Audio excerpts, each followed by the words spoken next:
이런 인생도 있습니다. 엄마가 죽고 아들이 구걸하면서 몇 달을 입에 풀칠하며 살았는데 한 달에 20만 원 받는 전산에 등록된 기초생활수급자였지만 일을 할 능력이 있다고 돼 있어 관리자들이 들여다보지도 않았습니다. 이번 주에 쌀과 김치를 주러 갈 계획이었다고 했는데 이미 엄마가 돌아가신 지 7개월이 흘렀습니다. 손하늘 기자입니다. 지난달 초 서울 이수역 앞 검은색 옷을 입은 한 남성이 모금함을 앞에 놓고 고개를 숙인 채 바닥에 앉아 있습니다. 무관심하게 스쳐 지나가는 행인들 사이로 한 여성이 발걸음을 멈추더니 잠시 서성이다 남성 앞에 쪼그려 앉습니다. 모금함 앞에 써놓은 글귀를 손으로 가리키며 말을 겁니다. 남성이 흰 종이에 손으로 써놓은 글귀는 엄마가 5월 3일에 돌아가셨어요. 도와주세요였습니다. 구걸을 한 남성은 발달장애가 있는 36살 최모 씨였고 도움의 손길을 내민 여성은 50대 사회복지사였습니다. 도망간 거예요. 자기를 이렇게 고기잡이배로 데리러 간 줄 알고. 최 씨는 약 석 달 전부터 이 자리에서 매일 오전부터 밤늦게까지 앉아 있었다고 합니다. 한 달간 최 씨를 찾아가 대화를 나누려고 노력한 끝에 정 씨는 충격적인 말을 듣게 됐습니다. 어머니는 천국에 계시다고 어머니 몸은 거기 그대로 계세요라고 하셨어요. 곧바로 경찰과 함께 찾은 최 씨의 집.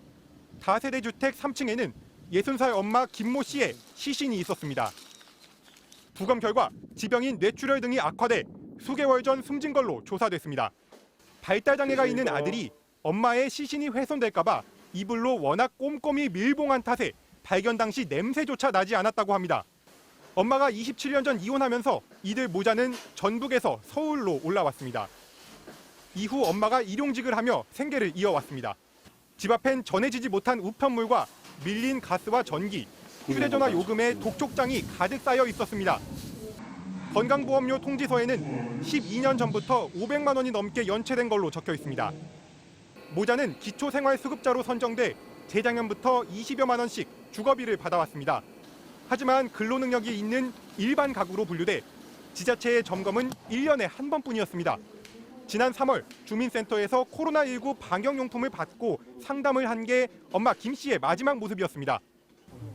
그러면 3월 9일 이후로는 따로 연락이 하거나 한 건 없다고 말씀하셨습니다. 그치 말은 유선상으로도.